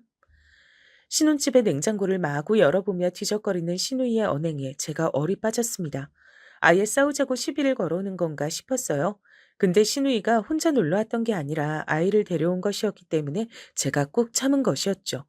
어린아이 앞에서 어른들의 안 좋은 모습을 보여주긴 싫었거든요. 시조카가 얼마나 눈칫밥 먹는 환경에서 자라왔는지 익히 짐작하고도 남는 저였습니다. 그래서 시누이의 무례 앞에서도 평정을 잃지 않은 뒤 시조카에게 상냥한 웃음으로 잘 대해줬어요. 경계심 가득했던 시조카의 눈빛이 점차 순해지는 게 보여서 기쁘기도 했고 슬프기도 했네요. 그런데 저의 이런 당연한 배려가 황당한 결과를 낳을진 몰랐어요. 얼마 후 시누이가 저희 부부한테 자기 아이를 키우고 살려면서 난리를 치기 시작했던 겁니다. 우리 애도 그렇게 번듯한 집에서 연예인들이 광고하는 가전제품들도 좀 써가면서 그렇게 살게 하고 싶으니까 그렇지.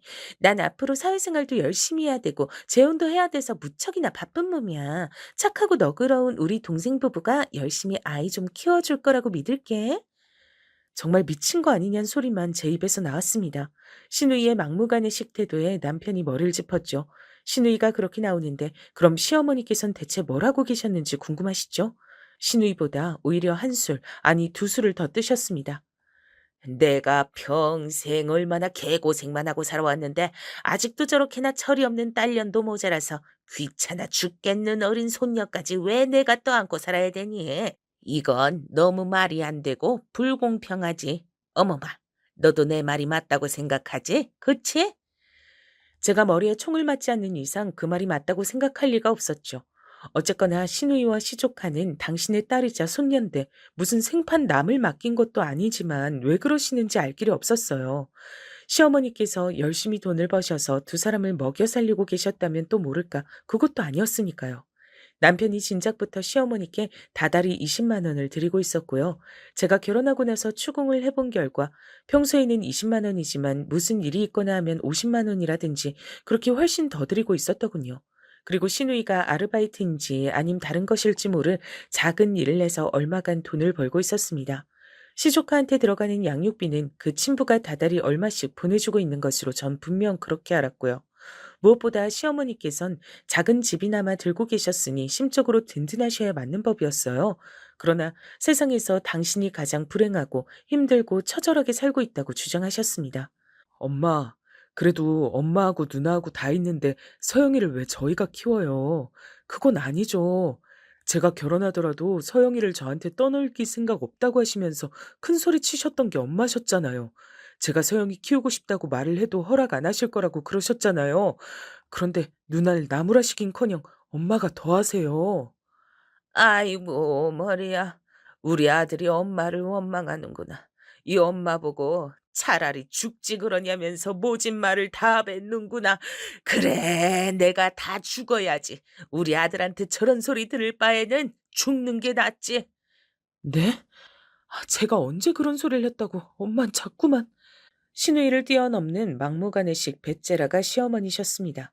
남편이 언성을 높인 것도 아니었고 옆에서 보기에는 착해도 너무 착하게 따지고 있었을 뿐인데 그걸 두고 시어머니께서는 천하의 불효자라도 마주하신 양 구셨어요. 제가 기가 막혀서 뭐 저런 분이 다 있나란 생각에 어리둥절했네요. 친정 아버지의 표현대로 정말 모전 여전인 듯 했습니다. 제가 조심스럽지만 강단 있게 절대로 시조카를 맡아 키울 일은 없으니까 그렇게 하시라고 했습니다. 머뭇거리는 남편을 잡아 끌고 시댁을 나왔었죠. 순둥이 남편은 자기가 시어머니의 기분을 너무 상하게 한 건 아닌지 그걸 또 걱정하더라고요. 에휴, 그런 엄마한테서 이런 순한 아들이 나왔다는 게 믿어지지가 않았네요. 개판 5분 전인 시어머니와 시누이 합작 공격을 받고 나니까 대체 시아버진 어떤 분이셨을지 궁금해졌습니다. 남편에게선 별로 특별하게 들은 게 없었거든요. 근데 제가 얼마 후에 시누이를 통해서 시아버지 얘기를 듣게 됐습니다. 왜 시누이를 만났는가 하면 시어머니께서 애 키우기 싫으면 성의 표시라도 해라 이러면서 저희 부부에게 과한 용돈을 요구하셨기 때문이에요. 다달이 100만 원씩 달라고 하셨습니다. 남편은 한숨을 쉬었고 전 상대할 가치도 없다고 여겨졌죠. 무시했더니 시누이가 절 따로 찾아온 거예요. 돈 좀 보태주고 사는 게 그렇게 어려울 일이냐며 저를 냉혈한으로 몰아가더군요. 그래서 제가 친정도 그다지 넉넉하지 못하고 아버지 건강이 안 좋으시단 얘기까지 다 해버렸죠. 굳이 그 앞에서 남동생이 돈 잘 번다는 얘긴 당연히 하지 않았고요. 저는 그렇게 아이를 유복하게 키우고 싶으면 친부한테 돈을 더 달라 그러면 될 일 아니냐고 지극히 정당한 지적을 날렸습니다. 그랬더니 시누이가 피식 웃더라고요. 우리 아버지 같은 인간만 피해야지. 이 생각하면서 자랐었는데 내가 꼭 그런 인간을 만나서 애를 낳았으니. 저희 부부가 간단하게 올린 결혼식에도 참석하지 않으신 시아버지셨습니다. 다만 결혼 소식을 전해드리려고 남편과 저 단둘이서만 시아버지를 다른 지역에서 가서 뵀어요. 시아버지께서는 혼자 나오셨고 셋이서 조촐하게 식사를 마친 게 전부였습니다. 특별한 인상을 받지 못했어요. 근데 시아버지께서 옛날에 바람을 그렇게 피워대셨단 겁니다. 걸핏하면 여자 문제를 일으켜서 시어머니께서는 화병에 걸리신 게 문제였던 건지 결국 크게 병이 나셨다고 하네요. 정말 죽다 살아나셨다고 해요. 간신히 회복하신 이후로 시어머니께선 크게 변하셨고 한 번 사는 인생 나를 위해 살겠다는 말을 입에 달고 사시더니 어느 날 작정을 하시고서 시아버지께 선언을 하셨다고 합니다. 속 시원하게 이혼해 줄 테니까 나한테 재산 떼줘요. 자식 새끼들 내가 내 배불러서 낳았고 내가 애써서 키웠으니까 나는 재산을 받을 권리가 있고도 남지. 안 그래요? 당신이 양심이란 게 있거든. 나한테 재산을 주고 가야지. 뭐? 재산? 이날 이때까지 결혼하고 나서 본인 손으로 10원 한 장 안 벌어본 옆엔 내가 뭔 재산으로 누네? 인생을 너무 쉽게 살려고 하는 거 아니야? 시아버지께선 맞서셨고 그렇게 부부싸움이 한창 이어졌다죠. 그때가 남편이 한창 사춘기 중학생이었다는데 말이에요. 부모란 사람들이 자식들을 배려할 줄 몰랐던 듯 싶습니다. 그러다가 결국 두 분이 이혼을 하셨어요. 시부모님의 이혼 사실은 진작 알았던 것이었기에 당연히 이 대목에서 놀라진 않았지만 다음 대목에서 제가 눈이 뒤집어질 만큼 놀라고 말았습니다. 습관적으로 바람을 피우셨던 시아버지 대신 당연한 수순으로 시어머니께서 자식들을 키우시는 것으로 정리가 됐는데요. 그러고 나서 정말 황당하게도 시어머니께서 남편을 버리셨던 겁니다. 세상에, 중학교 3학년짜리를 정식으로 살 집으로 이사 가기 전에 잠깐만 살자면서 웬 작은 원룸을 구해다가 며칠 지낸 지 얼마 안 됐을 때 시어머니께서 야반도주를 하셨던 겁니다. 남편은 영문도 모른 채로 혼자 남겨졌고요. 그때 시누이는 20살 성인이었는데 대학을 안 다녔기 때문에 자유롭게 방황이나 하면서 가족들과 연락도 안 하고 혼자서 이 남자 저 남자 만나고 살았었다네요. 아버지께서 이 집안을 두고 하셨던 표현이 딱 맞았어. 이런 천박한 집안을 다 봤나? 미친 거 아니야? 어떻게 중학교 3학년짜리를 혼자 두고 아무도 책임을 안 질 수가 있어? 완전히 제정신들이 아니었습니다. 너무 놀라웠고 소름이 끼칠 정도였어요. 그런 얘기를 태연하게 마치 고전 전라등화 이야기를 하듯이 늘어놓는 신우이의 태도 역시도 어처구니가 없었고요. 남편은 혼자서 아등바등 버티고 살아왔던 겁니다. 시어머니께선 혼자서 유유자적하게 잘 지내셨고요. 근데 꼬리가 길면 밟힌다고 시아버지께서 어느 날 작정을 하시고 자식들의 안부를 궁금해하셨던 겁니다. 시어머니께서 그걸 아실 리가 없었죠. 그래서 들통이 났고 시아버지께선 분노하셨습니다. 내 핏줄을 위해서 돈을 보내줬던 건데 여태까지 날 속였어? 내가 정 하나 남지 않은 당신 좋으라고 당신 쓰라고 돈을 보내줬던 건 줄 알아? 가만 안 둬. 죽여버리겠어. 그러자 시어머니께선 혼비백산하여 사방팔방으로 자식들을 찾기 시작하셨죠. 그렇게 시누이와 남편을 찾으셔서 한 집에 모이게 되었던 것입니다. 방 2개짜리 작은 집은 참고로 시아버지의 명의였더군요.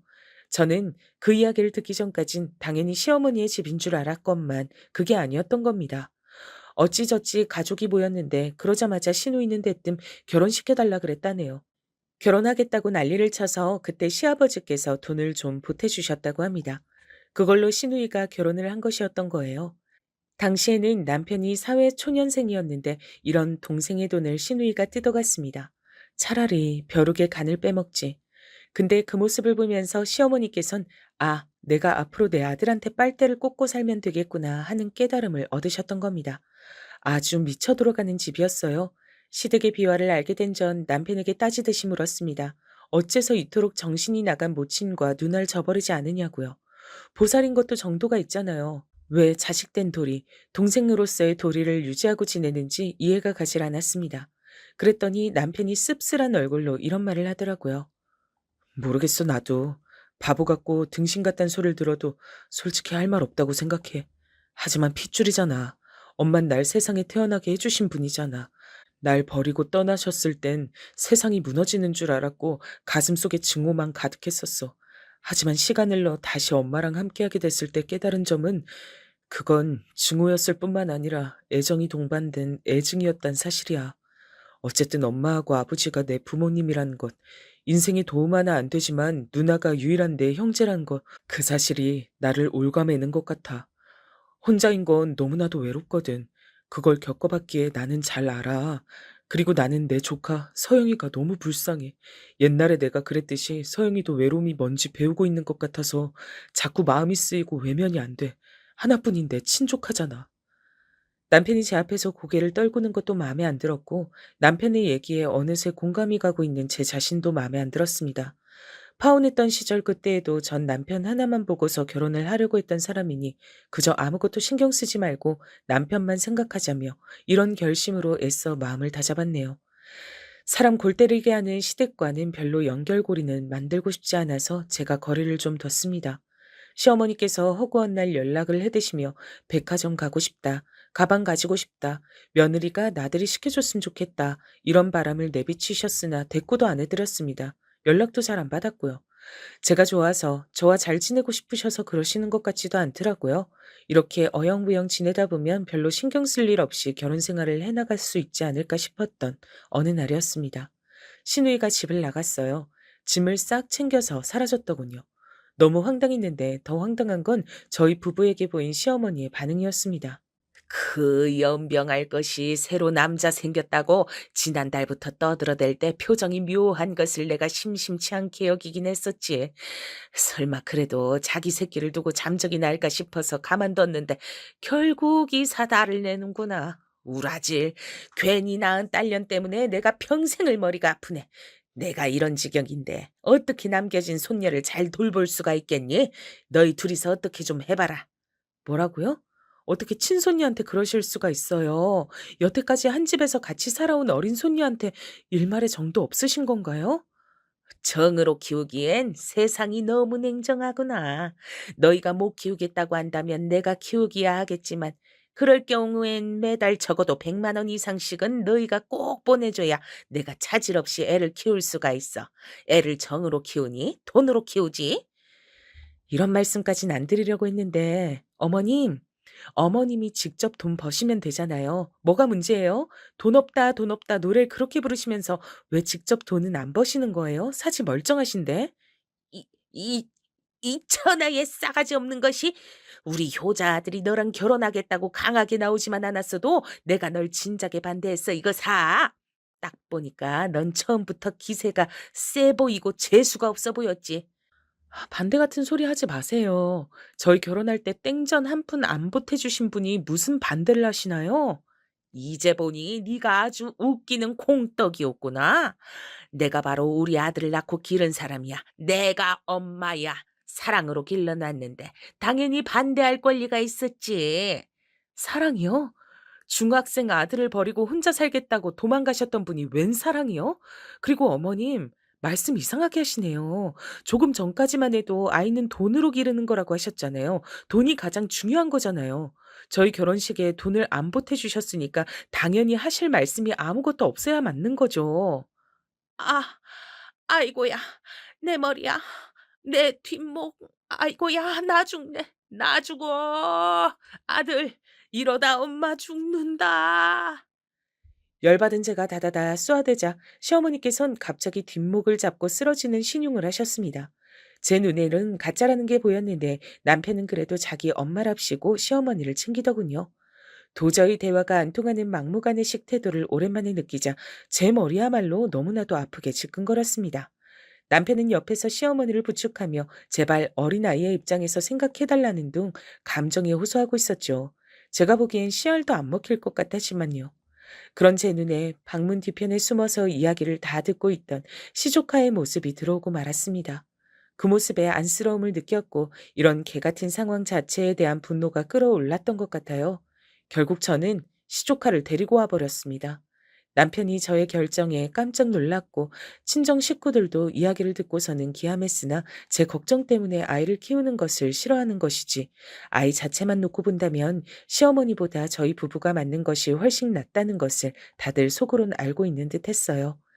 친정 부모님, 남동생의 한숨을 덜어주기 위해서라도 제가 문제없이 시조카와 잘 지내는 게 답일 듯 했습니다. 남편은 저에게 이루 말할 수 없이 고맙다 그랬어요. 아휴, 이런 고맙단 말이 무슨 소용인가 싶기도 했으나 제가 선택한 사람이고 내가 끌어안아야 할 일이라고 여겨졌네요. 시조카는 얌전하다 못해 고요한 아이였습니다. 자꾸 눈치를 보더라고요. 잘 대해주려고 제가 많이 노력했죠. 제 눈치를 보느라 밥도 조금 먹고 간식은 언감생신 욕심도 안 내고 걸을 때도 소리를 내지 않으려 살금살금 걷는 시조카가 너무나도 가여웠습니다. 고작 초등학생인 아이가 집안에서 눈치를 보는 게 아주 인이 박혀 있었어요. 시어머니와 시누이에 대한 경멸이 피어올랐죠. 전 당연하게 시댁의 발길을 딱 끊었고 남편도 제 비위를 거스르지 않기 위해 시어머니의 연락을 피하는 것으로 보였습니다. 제가 남편을 이제는 잘 알았기 때문에 그 착하고 무른 성정으로 시어머니를 완전히 외면할 수가 없어서 착잡해한다는 걸 느끼고 있었죠. 대체 가족이란 뭘까? 부모는 뭐고 자식은 뭘까? 이런 생각을 제가 하면서 지냈습니다. 그럴수록 제 친정 부모님께 더욱 잘해드려야겠다는 생각으로 귀결되더군요. 어쨌거나 진정한 제 편은 피를 나눈 가족이란 생각 역시도 함께 들었어요. 남동생이 존재한다는 것만으로도 든든하긴 했으니까요. 이런 걸 모르고 자란 남편, 그리고 시조카가 안쓰럽게 여겨지기도 하던 어느 날이었습니다. 예고 없이 비극이 닥쳐들었어요. 바로 그 전날까지만 해도 저한테 시조카를 보는 게 힘들지 않냐며 전화로 제 걱정만 하셨던 엄마셨습니다. 세상에서 가장 든든한 제 편, 영원한 저의 지원군, 친정엄마께서 교통사고를 당해 현장에서 숨을 거두시고 말았습니다. 웬 저녁 시간에 남동생이 전화를 했길래 드문 일이라고 생각을 하며 그 전화를 받았던 순간부터 저는 불길했었죠. 남동생이 엉엉 울고 있었거든요. 즉시 제 심장이 철렁 내려앉았어요. 병원으로 가는 내내 오열했습니다. 운전대를 잡은 남편도 울고 있었어요. 싸늘하게 식은 육신만 남겨두신 채 영원한 잠에 빠지신 엄마를 마주했을 때 저는 실신을 하고 말았습니다. 깨어나고 나선 이게 꿈이 아니라 현실인 것을 저주했죠. 남편이 제 옆에 있어줬기에 정말 간신히 몸을 일으켜 장례식장을 지킬 수 있었던 것 같아요. 눈에 초점이 나간 남동생이 억지로 버티면서 조문객을 맞이했고 아버지께선 극심한 충격으로 쓰러지신 뒤 병실에 입원을 하신 상태였습니다. 이러다 아버지마저 잃을 것 같아 두려움이 밀려들었죠. 남동생이 억지로 버티는 모습을 보면서 저도 힘을 냈고 눈도 붙이지 않은 채로 동분서주하며 장례식장을 지키고 집에 들러서 시조카를 챙기고 세면도구 같은 걸 바리바리 가져다 준 남편을 보며 감동했습니다. 어찌됐든 이 남자와 결혼하길 잘했다고 엄마께서도 하늘에서 그렇게 여기고 계실 거라 그렇게 생각하던 바로 그때였습니다. 사람 팔자가 정말 모를 일이다. 편찮으시다던 바깥사돈보다 어떻게 안사돈이 먼저 떠나신다니. 이래서 가는 데는 순서 없다 그러나 봐. 시어머니께서 오신 겁니다. 와주신 것 자체는 너무 감사했지만 시어머니께서 저에게 다가와 입을 여시자마자 제 머리가 너무 아프기 시작하더군요. 워낙 범상치 않은 분이신 걸 알고 있으니까요. 그리고 전 시어머니를 상대할 여력이 조금도 없었습니다. 고통스러운 슬픔 속에 저 자신 하나를 간신히 붙잡고 있는 형국인데 시어머니께서 무슨 헛소리를 하시든 제가 이겨낼 수 있는 때가 아니었기에 제발 그냥 조용히 가주십사 싶었죠. 걸음해 주셔서 감사해요. 저희 엄마도 그렇게 생각하실 거예요. 당연히 그렇겠지. 내가 솔직히 네가 싸가지 없이 굴었던 게 얄미워서라도 안 올까 하다가 그래도 내가 어른이고 너보다 나은 인성을 지닌 인생의 선배로서 좋은 모습을 보여야겠다는 생각이 들더구나. 아, 물론 안 싸돈을 애도하기 위해서란 이유가 가장 크지. 네, 알겠습니다. 대충 알겠다고 하면 다니. 쌀쌀 맞긴. 저기 근데 있잖아. 안 싸더니 보험은 어떻게 좀 빵빵하게 들어놓으셨을까나? 그건 어머님이 왜 궁금해하세요? 요새 날씨가 부쩍 추워졌잖아. 이놈의 집은 외풍이 드는 게 문제야. 올겨울은 또 어떻게 날지. 지금 집처럼 아담해도 좋으니까 내년엔 제발 좀 멀쩡한 아파트에서 살아보는 게 소원이다. 혹시 안사돈 돌아가셔서 보험금 나오는 것들이 있으면 나 아파트 좀 사게 도와줄 순 없니? 시어머니께서 미친 소리를 잘하신다는 것은 진작 알고 있었으나 이렇게까지 제 머리를 띵하게 만드는 엄청난 발언은 처음이었습니다. 가뜩이나 힘이 쭉 빠져 있던 저라서 진짜 이제는 기절할 것 같다는 생각이 들고 있었는데 그 순간 놀라운 일이 벌어졌습니다. 언제 근처에 있었던 건지도 모를 남편이 시어머니의 뺨을 친 거예요. 이 악마, 어떻게 이런 순간에도 본인 좋을 대로만 행동하실 수가 있어요? 당신은 사람도 아니야. 너 지금 네가 나를 때려? 우리 아들이 엄마를 때렸어? 말도 안 돼. 네가 돌았구나. 우리 아들 네가 어떻게 이럴 수가 있어? 자꾸 아들이라고 하지 마세요. 당신 아들인 게 그 어느 때보다도 수치스러워서 죽고 싶을 지경이니까. 참는데도 한계가 있습니다. 넘지 말아야 할 선이라는 것도 있어요. 그런데 당신이 방금 그 선을 넘으셨습니다. 당신은 더 이상 제 엄마가 아니에요. 그니까 아들이라고 부르지 마세요. 그리고 당장 꺼지세요. 내가 직접 끌어내기 전에. 제가 놀라서 입을 틀어막았고 시어머니께선 완전히 얼이 빠지신 채로 입만 뻐끔뻐끔 하시다가 남편의 무서운 표정에 압도당하셔선 그대로 주랭랑을 치셨어요. 이제껏 본 적 없던 남편의 모습에 저는 놀라움이 가시질 않았는데요. 잠시 후에 남편이 절 살며시 안아주더니 조용히 흐느꼈습니다. 백마디 말보다 그것 하나가 남편의 심정을 저로 하여금 이해시키더군요. 저 역시 아무 말 없이 남편을 꼭 안아줬네요. 엄마를 보내드린 이후 아버지께선 자식들을 위해서라도 버티겠다고 하시며 마음을 다 잡고 건강을 회복하셨습니다. 너무 감사한 일이었죠. 시어머니께선 남편이 그때 잠시 눈이 돌아서 그랬던 걸로 생각을 하셨는지 태연하게 연락을 해오셨으나 어림도 없었죠. 싸늘하게 무시했습니다. 그 다음으로 놀라운 일이 벌어졌는데요. 시조카의 친부가 찾아온 거예요. 알고 보니 시조카의 친부가 이혼하면서 자기 본가의 연락처를 종이에 적어서 줬었더라고요. 시조카는 그걸 고이 간직하고 있었고 제가 우연히 그걸 발견하게 되며 이게 뭐냐고 물어봤던 거죠. 저희 부부가 시조카 상의를 한 끝에 연락을 해봤는데요. 이틀 뒤에 친부가 화가 난 얼굴로 찾아왔습니다. 내 이럴 줄 알았지. 돈만 붙이면 애 잘 키우겠다고 하더니 다 거짓말이었어. 신우에게 돈을 보내는 걸 끊겠다고 하더군요. 시조카는 데려가겠다 그랬어요. 재혼한 상태였고 어린 딸을 새로 낳았는데 아들이 아니고 딸이라면 같이 키워도 되겠다며 시조카를 데리고 오는 걸 이미 집안 사람들에게 다 동의를 받았다 그랬습니다. 얼떨결에 시조카를 내어준 저희 부부는 불안에 떨었으나 천만다행히도 시조카는 그 집에서 적응을 잘했습니다. 아빠보다 오히려 아줌마가 더 상냥해요. 그리고 동생이 엄청 귀여워요. 앞으로 제 친동생 삼아도 된다 그랬어요. 신이 난 시조카의 목소리에 안심이 됐죠. 그리고 저희 부부는 시아버지께 연락을 했습니다. 모든 상황을 다 말씀드리자 예상대로 크게 분노하시더군요. 시어머니를 가만히 안 두겠다고 하시길래 제가 묘책을 드렸습니다. 그건 바로 더 괜찮은 집을 구해준다는 명목으로 지금 집에서 시어머니를 나오시게 만든 뒤 그 집을 팔아버리는 것이었어요. 그 집은 어쨌든 시아버지의 명의였으니까요. 작은 아파트를 새로 얻어주겠다는 시아버지의 제안을 의심 없이 기쁘게 받아들이신 시어머니는 원룸으로 들어가셨습니다. 왜 자꾸 전화하세요? 이번이 전화 받는 건 마지막이에요. 아예 차단할 겁니다. 이 싸가지 없는 며느리야. 우리 효자 아들을 변심시켜서 네 입맛대로 데리고 사니 즐거우니? 그래, 즐겁게 살아라. 나는 훨씬 더 즐겁게 살 테니까. 제가 피식 웃으면서 전화를 끊었고 번호를 차단했어요. 진작에 남편의 휴대폰에선 시댁과 관련된 각종 번호들을 다 차단한 지 오래였고요. 얼마 뒤 시아버지께선 그 집을 처분하셨습니다. 그리고 시어머니에겐 연락 두절을 선사하셨죠. 시어머니께 남은 것이라곤 이제 원룸 보증금 500만 원이 다였습니다. 눈물로 절규하시며 난리를 치셔봤자 아무 소용이 없었어요.